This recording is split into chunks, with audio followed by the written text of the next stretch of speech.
আল্লাহকে ভালোবাসার সাইনবোর্ড নবীজির অনুসরণ করা। তো নবীজির অনুসরণ কেমনে হয়? বলে অনুসরণ আসে ভালোবাসা থেকে।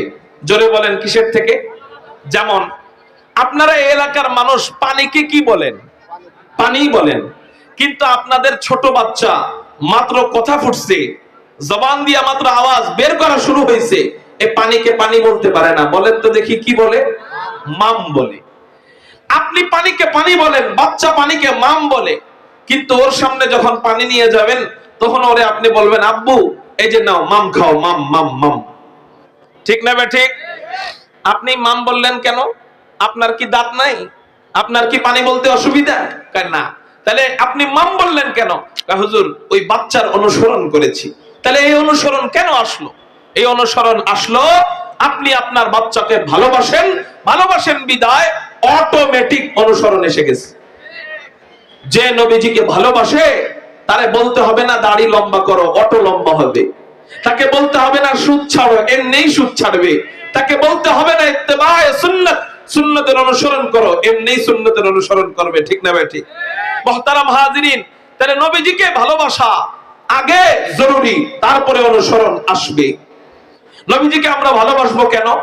নবীজি হাদিসে বলেন, ক্বালা রাসূলুল্লাহ সাল্লাল্লাহু আলাইহি ওয়াসাল্লাম, আহিব্বুল্লাহ লিমা ইয়াগযুকুম মিন নি'মাহ ওয়া আহিব্বুনি লিহুব্বিল্লাহ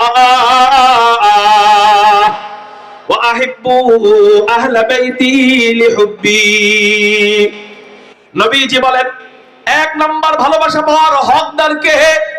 এক নাম্বার ভালোবাসা দিবা কাকে? নবীজি বলেন আহিব্বুল্লাহ, এক নাম্বার তোমরা আল্লাহকে ভালোবাসবা। চিৎকার দিয়া বলেন না, এক নাম্বার আমরা কাকে ভালোবাসবো? আল্লাহ। কেন ভালোবাসবা? লিমা ইয়াগযুকুম মিন নি'মাহ, আল্লাহ তোমাদেরকে অনেক ধরনের নেয়ামত দান করেছেন, এই জন্য তোমরা আল্লাহকে মহব্বত করবা। আল্লাহ আমাদের জন্য আসমান দান করেছেন, আল্লাহ আমাদের খেদমতের জন্য জমিন বানিয়েছেন, আল্লাহ আমাদের খেদমতের জন্য নদী নালা বানিয়েছেন, আল্লাহ আমাদের খেদমতের জন্য পাহাড় পর্বত বানিয়েছেন, আল্লাহ আমাদের খেদমতের জন্য চন্দ্র সূর্য বানিয়েছেন, আল্লাহ আমাদের খেদমতের জন্য রাত বানিয়েছেন, দিন বানিয়েছেন, ওয়াক্ত বানিয়েছেন, অক্সিজেন বানিয়েছেন। এই জন্যই তো কবি বলেন, ইয়ে জমি মেরে লিয়ে হ্যায় আসমাं মেরে লিয়ে, ये जमी मेरे लिए है आसमां मेरे लिए और है मसरूफ खिदमत कुल जहां मेरे लिए, और है मसरूफ खिदमत कुल जहां मेरे लिए। बरगबर मेरे लिए हाय हर समर मेरे लिए, बरगबर मेरे लिए हाय हर समर मेरे लिए, हर चमन मेरे लिए, हर गुलसिता मेरे लिए, हर चमन मेरे लिए, हर गुलसिता मेरे लिए। एक मेरे दम से है इस बज़्म आलम का फुरूक। আবারও মেরে গেছে, জোরে বলেন না আল্লাহু আকবার। एक मेरे दम से है इस बज़्म आलम का फुरूक, वक्त खिदमत है इस सबका नौम का मेरे लिए, वक्त खिदमत है इस सबका नौम का मेरे लिए। मेरी हस्ती में है मुज़मर हस्ती आलम का राज, मेरी हस्ती में है मुज़मर हस्ती आलम का राज, है सब ईजाद शूरे कुन फका मेरे लिए, है सब ईजाद शूरे कुन फका मेरे लिए। क्यों न हो रोजे अज़ल से हो चुकी तक़सीम का, क्यों न हो रोजे अज़ल से हो चुकी तक़सीम का, मैं हूँ मालिक के लिए और कुल जहां मेरे लिए, मैं हूँ मालिक के लिए और कुल जहां मेरे लिए। कारो जबान যেন বন্ধ থাকে না, চিৎকার দিয়া বলি না আল্লাহু আকবার। আল্লাহ আমাদের জন্য সব ধরনের নেয়ামত দান করেছেন, এই জন্য আমরা আল্লাহকে মহব্বত করি, আল্লাহকে ভালোবাসি। নবীজি এটাই বলেন, আহিব্বুল্লাহ লিমা ইয়াযুকুম মিন নি'মাহ, তোমরা আল্লাহ যে তোমাদেরকে নেয়ামত দিয়েছেন এই জন্য তোমরা আল্লাহকে ভালোবাসবা। দুই নাম্বার, ওয়া আহিব্বুনি লিহুব্বিল্লাহ, দুই নাম্বার তোমরা মহব্বত করবা কাকে? দুই নাম্বার মহব্বত পাওয়ার হকদারকে। নবীজি বলেন ওয়া আহিব্বুনি লিহুব্বিল্লাহ। দুই নাম্বার তোমরা আমি নবীজিরে মহব্বত করবা। কেন মহব্বত করবা? আল্লাহকে ভালোবাসো, আল্লাহকে মহব্বত করো, এই জন্য তোমরা আমি নবীরে মহব্বত করবা। একটু চিৎকার দিয়ে বলেন না সুবহানাল্লাহ। তাহলে নবীজিকে ভালোবাসবো কেন? বলেন আল্লাহর জন্য। জোরে বলেন কেন ভালোবাসবো? এটা তো কোরআনের কথা, এটা তো হাদিসের কথা। এখন আসেন আপনাদেরকে সংক্ষিপ্তভাবে একটু বুঝাই নবীজিকে ভালোবাসার বৈজ্ঞানিক কারণ কি কি। যুক্তির আলোকে নবীজিকে আমরা কেন ভালোবাসবো, বিজ্ঞানের আলোকে আমরা নবীজিকে কেন ভালোবাসবো। যারা মানুষের মন নিয়ে গবেষণা করেন, যারা মানুষের দেহ নিয়ে গবেষণা করেন, যারা মানুষের জেহেন নিয়ে গবেষণা করেন, ওনারা বলেন যে একজন মানুষ আরেকজন মানুষকে চার কারণে মহব্বত করে। চিৎকার দিয়ে বলেন কয় কারণে মহব্বত করে? চার কারণে ভালোবাসে। এক নাম্বার হলো জামাল। একজন মানুষ আরেকজন মানুষকে জামালিয়াতের কারণে ভালোবাসে, সৌন্দর্যের কারণে ভালোবাসে। দুই নাম্বার হলো কামাল। একজন মানুষ আরেকজন মানুষকে কামালিয়াতের কারণে ভালোবাসে, যোগ্যতার কারণে ভালোবাসে, পূর্ণতার কারণে ভালোবাসে। তিন নাম্বার কারণ হলো ইহসান। একজন মানুষ আরেকজন মানুষকে দয়া বেশি থাকার কারণে ভালোবাসে। চার নাম্বার হলো করাবত, আত্মীয়তা। একজন মানুষ আরেকজন মানুষকে আত্মীয়তার কারণে ভালোবাসে, আত্মার বন্ধন, এই জন্য মানুষ ভালোবাসে। তাহলে বলেন একজন মানুষ আরেকজন মানুষকে কয় কারণে ভালোবাসে? এই চার কারণের একটা মাত্র কারণ, চারটার দরকার নাই। মাত্র একটা কারণ যদি একজন ব্যক্তির ভিতরে থাকে, মানুষ তার জন্য জীবন পর্যন্ত দিয়ে দেয়। ঠিক না বেঠিক? আত্মীয়তার বন্ধন। মা সন্তানের জন্য জীবন দিতে রাজি হয়। কেউ যদি আপনাকে মারতে আসে, মারতে, দুনিয়ার আর কেউ আপনাকে না ফিরাইলেও আপনার মা দেখলে আপনার সামনে আইসা ঢাল হিসাবে দাঁড়াবে, আপনার বাবা দেখলে আপনার সামনে আইসা ঢাল হিসাবে দাঁড়াবে। এই হলো আত্মার বন্ধন, আত্মীয়তার বন্ধন। মানুষ একটা গুণ পাইলে তাকে ভালোবাসে জীবনের চেয়ে বেশি। যেমন আরেকটা গুণ জামাল, সৌন্দর্য। মানুষ সৌন্দর্যের প্রেমে পড়ে, পুরুষ নারীর প্রেমে পড়ে সৌন্দর্য দেখা। বহু পুরুষ নারীর সৌন্দর্যের প্রেমে পড়ে আত্মহত্যা পর্যন্ত করে। চারটার প্রয়োজন না, একটা যদি থাকে মানুষ জীবনের চেয়ে বেশি মহব্বত করে। আচ্ছা, একটা থাকলে যদি জীবনের চেয়ে বেশি মহব্বত করে, আল্লাহ যদি কোনো ব্যক্তির ভিতরে চারটা দিয়ে দেয়, তাহলে তাকে কত ভালোবাসা দরকার। বলে হুজুর এমন কি কোনো ব্যক্তি আছে কিনা যে চার গুণ আল্লাহ ওই ব্যক্তির ভিতরে দিয়েছিলেন? আমি বলবো হ্যাঁ, তিনি ছিলেন। এমন ব্যক্তি আছে। কে সে?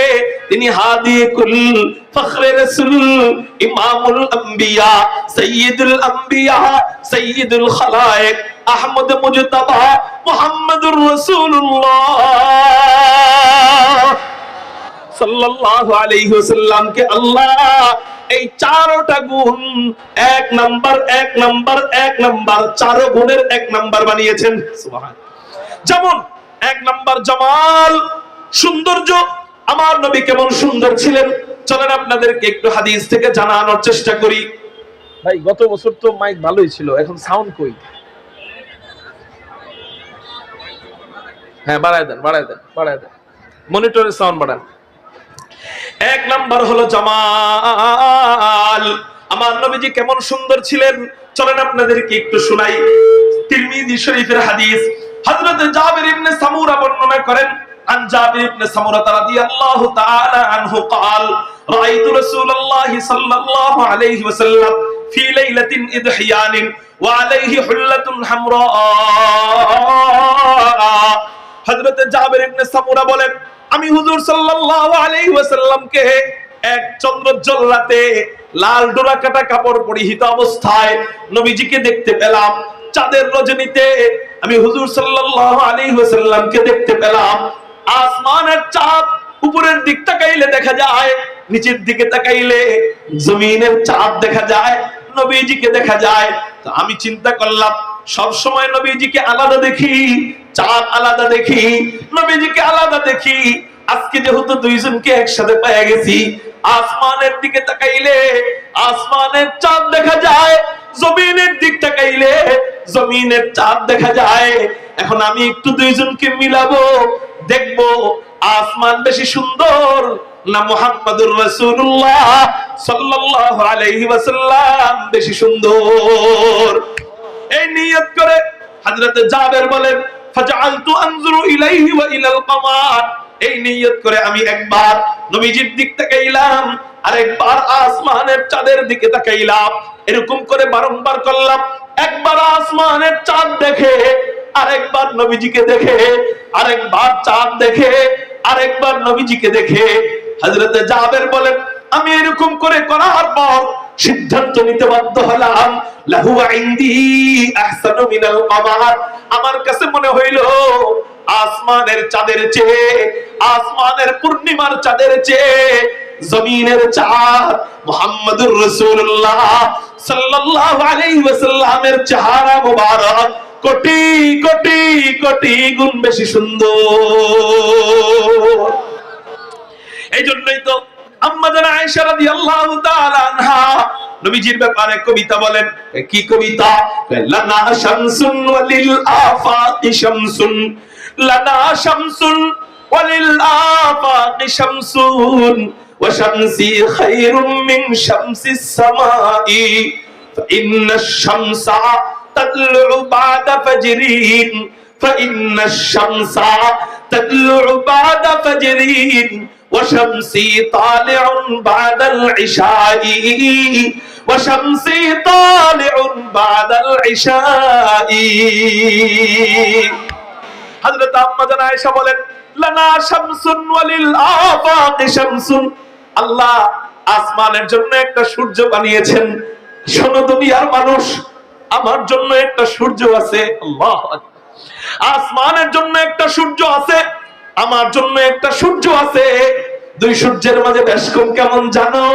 ওয়াশামসি খায়রুম মিন শামসিস সামাই, আসমানের সূর্যের চেয়ে আমার সূর্য কোটি গুণ বেশি উত্তম। একটু চিৎকার দিয়া বলেন না আল্লাহু আকবার। ভাই, এই আসমানের সূর্য কখন উদিত হয়, আমার সূর্য কখন উদিত হয়? হযরত আম্মা জান আয়েশা বলেন, ফাইন্নাশ শামসা তাতলু বা'দা ফাজরিন, ফাইন্নাশ শামসা তাতলু বা'দা ফাজরিন, ওয়া শামসি তালিউন বা'দাল ইশাই, ওয়া শামসি তালিউন বা'দাল ইশাই। আসমানের সূর্য কখন উদিত হয়? ফজরের নামাজের পর। তোমরা সকলে যখন জাগ্রত হয়ে যাও, ফজরের নামাজের পর আসমানের সূর্য আল্লাহ উদিত করে। আর আমার সূর্য কখন উদিত হয়? ইশারের নামাজের পর। পুরা দুনিয়া যখন ঘুমে বিভোর হয়ে যায়, পুরা দুনিয়া যখন নিরবচ্ছন্ন হয়ে যায়, ওই সময় ইশারের নামাজের পর আমার অন্ধকার কুটিরের ভিতরে আল্লাহ আমার ঘরের সূর্য উদিত করে দেয়। এই নিয়ে আপনাদের সাউন্ড একটু চিৎকার দিয়ে বলেন না আল্লাহু আকবার। এই হলো আমার নবীজির সৌন্দর্য। ও যুবক, সৌন্দর্যের প্রেমে পড়লে আগে তো নবীজির প্রেমে পড়া দরকার ছিল। আপনারা বলতে পারবেন যে বিবি তো স্বামীর প্রশংসা করেই। আমি বলবো নবীজির ক্ষেত্রে মাইন্ড ইউর চেঞ্জ। আপনার জেহেনটাকে একটু পরিবর্তন করেন, আপনার মাইন্ডটাকে পরিবর্তন করেন। এখানে শুধু বিবি সৌন্দর্য বর্ণনা করে তা নয়, এখানে অন্যান্য সাহাবীরাও কি বলে। হযরত হাসান বিন সাবিত নবীজির কাছে আয়েশা একবার নবীজিকে বলেন, ইয়া রাসূলুল্লাহ, ইয়া হাবিবাল্লাহ, আপনি যদি অনুমতি দেন আপনার জন্য আমি একটা কবিতা বানাইছি, বলবনি? হাসান বিন সাবিত কবিতা বলেন, ওয়া আহসানু মিনকা লাম তারাকাতু আইনি, ওয়া আজমালু মিনকা লাম তালিদিন নিসাউ, ওয়া আহসানু মিনকা লাম তারাকাতু আইনি, ওয়া আজমালু মিনকা লাম তালিদিন নিসাউ, খুলিকতা মুবাররাআন মিন কুল্লি আইবিন কাআন্নাকা কাদ খুলিকতা কামা তাশাউ। হযরত হাসান বলেন, ওয়া আহসানু মিনকা লাম তারাকাতু আইনি, ও রাসূল রে, আমার এই দুই চোখ আপনার চেয়ে সুন্দর, আপনার চেয়ে আকর্ষণীয়, আপনার চেয়ে সুদর্শন কোন পুরুষ, কোন মানুষ কখনো দেখে নাই। একটু চিৎকার দিয়ে বলেন না সুবহানাল্লাহ। আমার এই দুই চোখ আপনার চেয়ে সুন্দর কোন পুরুষ কখনো দেখে নাই। আল্লাহু আকবার। এরপরে কি বলে? ওয়া আজমালু মিনকা লাম তালিদিন নিসাও। রাসূল, কোন মা, দুনিয়ার কোন মা, কোন মহিলা আপনার চেয়ে সুন্দর কোন শিশু জন্ম দিতে পারে নাই। আল্লাহু আকবার। এই জন্যই তো হযরতে আমেনা নবীজি ভূমিষ্ঠ হওয়ার পর হযরতে আমেনা নবীজির চেহারা দেখা কিংকর্তব্য বিমূঢ়তায় পড়ে গিয়েছেন। নবীজির চেহারা দেখা চিন্তিত হয়ে গিয়েছেন যে এত সুন্দর চেহারা, নাম কি রাখা যায়? আল্লাহু আকবার। যেমন তার চেহারা হয় ওই রকম নাম রাখতে হয়, ঠিক না ঠিক? যেই রকম চেহারা হয় ওই রকম নাম না হলে মানায় না। একজনের চেহারা গাজীপুরের সবচেয়ে সুন্দর, কিন্তু নাম বল্টু। নাম কি? কালামিয়া, মানাবে নি? হ্যাঁ, যেমন চেহারা ওইরকম নাম লাগে। আর ওই সময় চলতেছিল সাহিত্যিকের জামানা, তো নাম তো সুন্দর রাখতেই হয়। ওই সময় চলতেছিল সাহিত্যিকের জামানা, নাম তো সুন্দর রাখতেই হয়।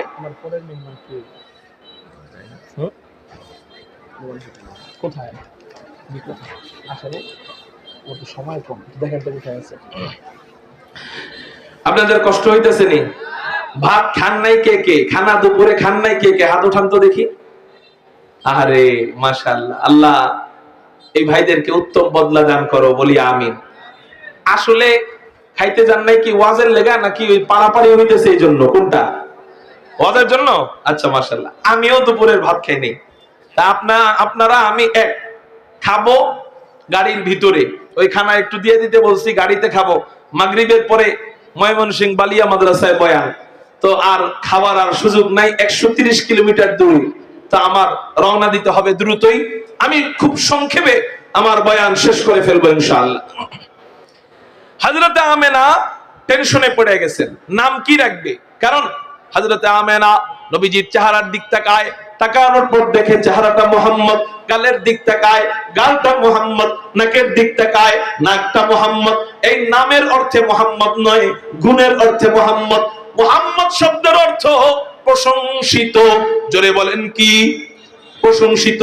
গালের দিক তাকায়, গালটা প্রশংসিত, গালটা মোহাম্মদ। নাকের দিক তাকায়, নাকটা মোহাম্মদ। গলার দিক তাকায়, গলাটা মোহাম্মদ। হাসির দিক তাকায়, হাসিটা মোহাম্মদ। কান্নার দিক তাকায়, কান্নাটা মোহাম্মদ। চাহনির দিক তাকায়, চাহনিটা মোহাম্মদ। কপালের দিক তাকায়, কপালটা মোহাম্মদ। মাথার দিক তাকায়, মাথাটা মোহাম্মদ। চুলের দিক তাকায়, চুলটা মোহাম্মদ। কাঁধের দিক তাকায়, কাঁধটা মোহাম্মদ। সিনার দিক তাকায়, সিনাটা মোহাম্মদ। পেটের দিক তাকায়, পেটটা মোহাম্মদ।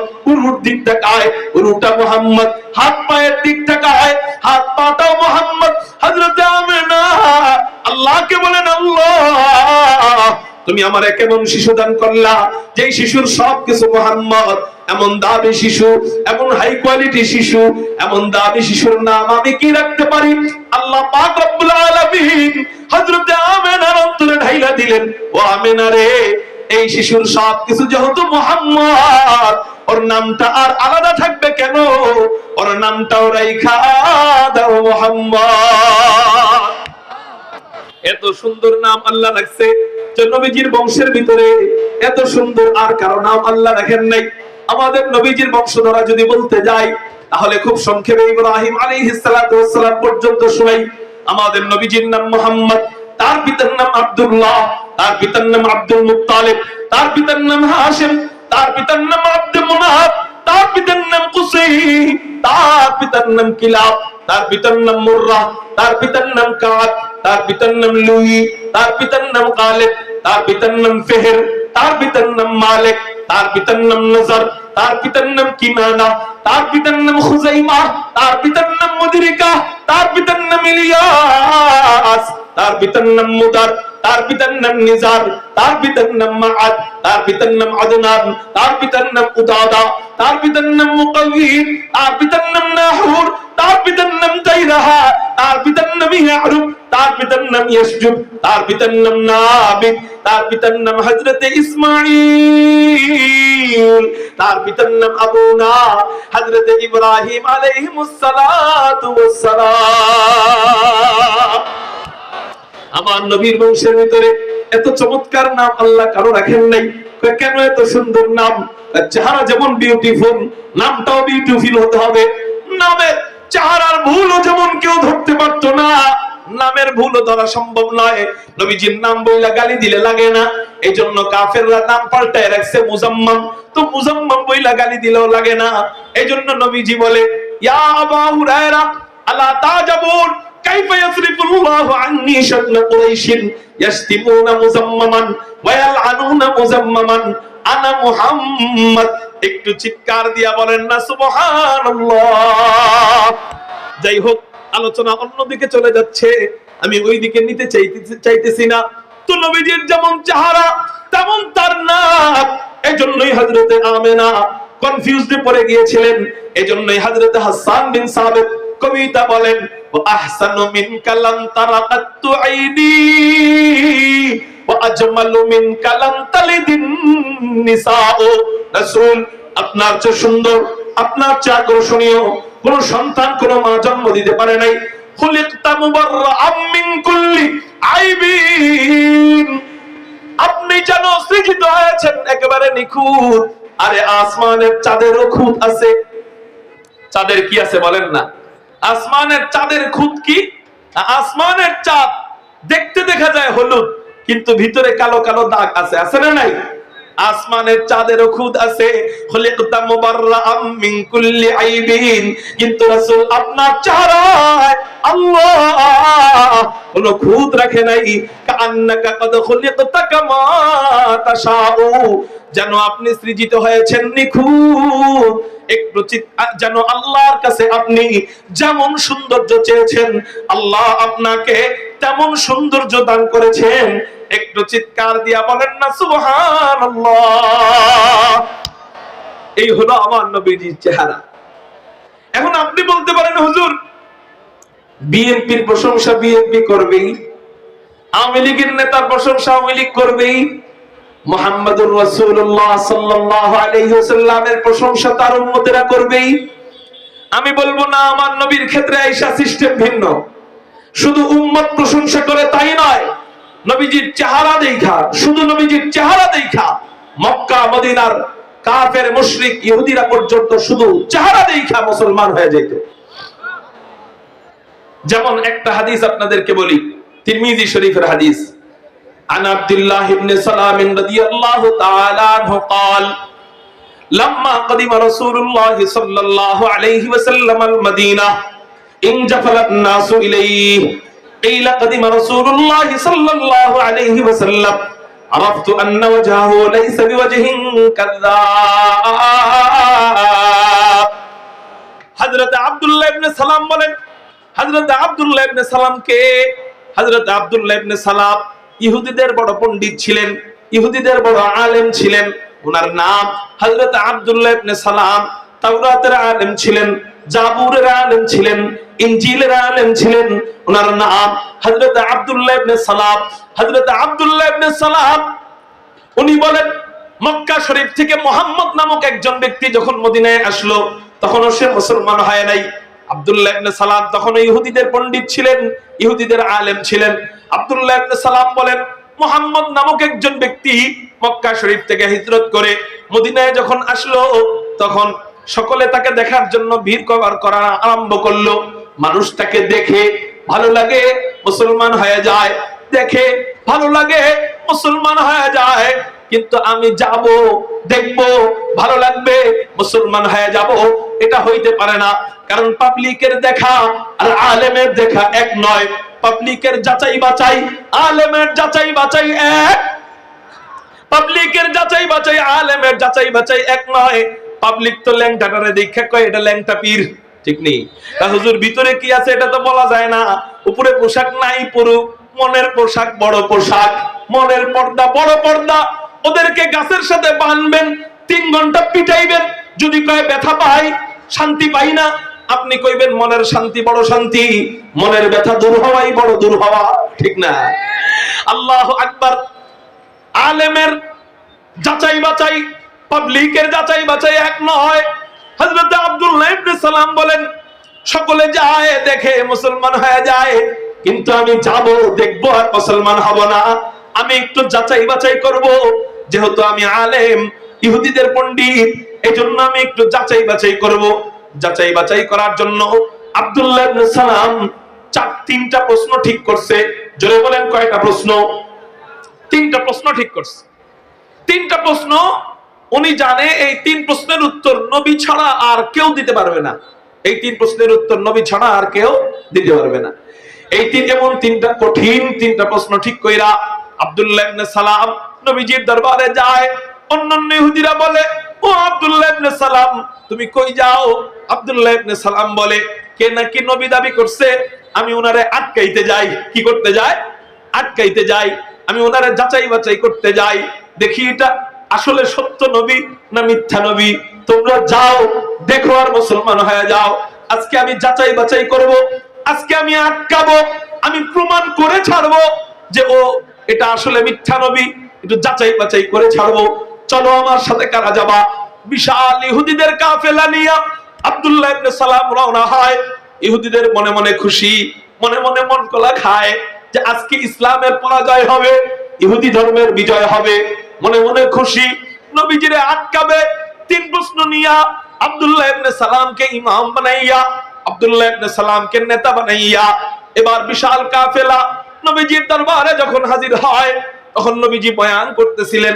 সাহাবায়ে কেরামদেরকে সামনে নিয়া নবীজি বয়ান করতেছিলেন, আফশুস সালাম ওয়া আতঈমুত তুআম। নারায়ে তাকবীর।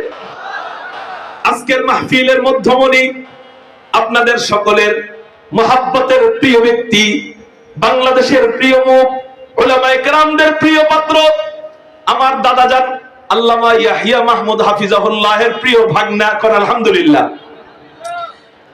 কারেন্ট চলে আসলে জেনারেটরের দাম থাকে। আপনারা তো দেখা যায় মারাত্মক স্বার্থপর। এতক্ষণ ওয়াজ শুনলেন আমার, এখন আপনারা আমারে আসলেই বানায় দিলেন জেনারেটর। আসলে সত্য কথা হুজুর কমো নাকি মিছা কথা কমো? যাই হোক, আমার মামু চলে আসছে, আমি আর লম্বা করব না, এই হাদিসটা শেষ করেই শেষ। হযরত আব্দুল্লাহ ইবনে সালাম নবীজির কাছে যাইতেছেন। বিশাল ইহুদিদের কাফেলা নিয়ে আব্দুল্লাহ ইবনে সালাম নবীজির কাছে হাজির হয়। নবীজি তখন বয়ান করতেছিলেন, আফশুস সালাম ওয়া আতঈমুত তুআম। নবীজি তখন বয়ান করতেছিলেন এই হাদিস। আব্দুল্লাহ ইবনে সালাম দূর থেকে নবীজির চেহারা মুবারক দেখছে। নবীজির চেহারা মুবারকের উপর আব্দুল্লাহ ইবনে সালামের যেই মাত্র নজর পড়ছে, আব্দুল্লাহ ইবনে সালাম 100 কিলোমিটার গতির গাড়ি হার্ট ব্রেক করলে যেমন হয়, আব্দুল্লাহ ইবনে সালাম ওইভাবে হার্ট ব্রেক করে দাঁড়ায় যায়, থরথর করে কম্পন শুরু হয়ে যায়। অন্যান্য ইহুদিরা বলে, ও আব্দুল্লাহ ইবনে সালাম প্রশ্ন না তিনটা করবা, প্রশ্ন করো না কেন? প্রশ্ন করো। আব্দুল্লাহ ইবনে সালাম বলে, আমার পক্ষ থেকে আর প্রশ্ন করার দরকার নাই, আমার পক্ষ থেকে আর যাচাই বাছাই করার দরকার নাই। আমি চেহারা দেখেই বুঝে ফেলেছি, আরাফতু আন্না ওয়াজহাহু লাইসা বিওয়াজহিন কাযাব। আমি চেহারা দেখেই বুঝে ফেলেছি এই সুন্দর চেহারাওয়ালা ব্যক্তি, এত চমৎকার চেহারাওয়ালা ব্যক্তি কখনো মিথ্যা নবী হইতে পারে না। খতমুর রাসূলুল্লাহ নজমে সুবুল সুবহ হিদায়াত, খতমুর রাসূলুল্লাহ নজমে সুবুল সুবহ হিদায়াত, হাত্তা কে নযীরি দুল হক বশীরি, আয়ে খতমে রাসূল উম্মতি তু খায়রে উম্মাম বুর, आए खत्म रसूल उम्मत तू खैर उम्म बुर, जो समर के आया हमादर फसल अखीरी, जो समर के आया हमादर फसल अखीरी। कारो जबान যেন বন্ধ থাকে না, চিৎকার দিয়ে বলি না আল্লাহু আকবার। এই হলো আমার নবীজির চেহারা। বলে শুধু মুসলমানরাই সুন্দর বলে তা নয়, শুধু নবীজির বিবিরাই সৌন্দর্য বর্ণনা করে তা নয়, মক্কা মদিনার ইহুদিরা পর্যন্ত, যারা এখনো মুসলিম ছিল, তখনও মুসলিম ছিল, তারা পর্যন্ত আমার নবীজির চেহারা দেখে বলতো লাইসা বিওয়াজহিন কাযাব, এমন চেহারাওয়ালা ব্যক্তি কখনো মিথ্যা নবী হইতে পারে না। আল্লাহু আকবার। এমন চেহারা আল্লাহ আমার নবীজিকে দান করেছিলেন। মানুষ মানুষকে কয় কারণে ভালোবাসে? জোরে বলেন। কয়টা বলছিলাম? এক নাম্বার জামাল।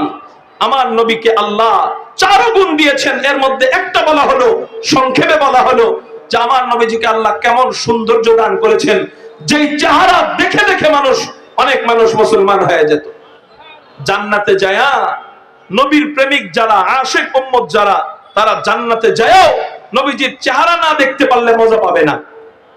এক সাহাবী আসছে নবীজির কাছে, বলতেছে ইয়া রাসূলুল্লাহ, ইয়া হাবিবাল্লাহ, দুনিয়ার বহু কাজকর্ম করি, ভালোই লাগে, কিন্তু আপনার চেহারার কথা যখন মনে পড়ে তখন দুনিয়ার যত ভালো কাজই হোক আর মজা লাগে না। যতক্ষণ পর্যন্ত আপনাকে না দেখি ততক্ষণ পর্যন্ত মজা পাই না। রাসূল, আমি চিন্তিত, সামনে আপনার ইন্তেকাল হবে, আমারও ইন্তেকাল হবে, আপনি জান্নাতুল ফিরদাউসে যাবেন, আলা মাকাম আপনার হবে, কিন্তু আমার যদি অন্য জান্নাত হয়, রাসূল জান্নাতে যায়াও আপনার এত সুন্দর চেহারা আমি না দেখলে জান্নাতেও মজা পাবো না। আমরা কি ওই সাহাবীর সাথে তাল মিলাইতে চাই না? আমরাও বলতে পারি না যে জান্নাতে যায় এত সুন্দর চেহারা না দেখলে জান্নাতের অনেক বড় এক নেয়ামত থেকে আমরা বিচ্ছিন্ন হয়ে যাব, ঠিক না ভাই? ঠিক। তাহলে হুজুর, ওই চেহারার কাছাকাছি, নবীজির কাছাকাছি আমরা থাকতে পারবো কিভাবে? উত্তর দিব আমি, দিব না, নবীজি দিচ্ছে, আমি এটা জানাই দিচ্ছি। قال رسول الله صلى الله عليه وسلم من احب سنتي فقد احبني ومن احبني كان معي في الجنه। নবীজি বলেন, যে ব্যক্তি আমার সুন্নতকে ভালোবাসলো, কি কোন জিনিসকে? আমার সুন্নতকে যে ভালোবাসলো, ফাকাদ আহাব্বানি, সে অটো আমারই ভালোবাসলো। আর যে আমাকে ভালোবাসলো, কানা মাই ফিল জান্নাহ, সে আমার সাথেই জান্নাতে থাকবে। সুবহানাল্লাহ বলেন। তাহলে আমরা আয়াত থেকে পেয়েছি আল্লাহকে ভালোবাসতে গেলে নবীর অনুসরণ দরকার। আবার হাদিস থেকে পাইলাম নবীজিকে ভালোবাসতে গেলে নবীজির সুন্নতের অনুসরণ দরকার। তার মানে আল্লাহকে ভালোবাসার রাস্তা, নবীজিকে ভালোবাসার রাস্তা এক, সেটা হলো, জোরে বলেন, সুন্নত। সেটা কি? সুন্নত, রীতি নীতি, আদর্শ। আল্লাহ আমাদেরকে ব্যক্তি জীবন, সামাজিক জীবন, পারিবারিক জীবন, রাষ্ট্রীয় জীবন সুন্নত মোতাবেক চলানোর তৌফিক দান করুক, আমিন। ওয়া আখির দাওয়ানা আলহামদুলিল্লাহ। আসসালামু আলাইকুম ওয়া রাহমাতুল্লাহ।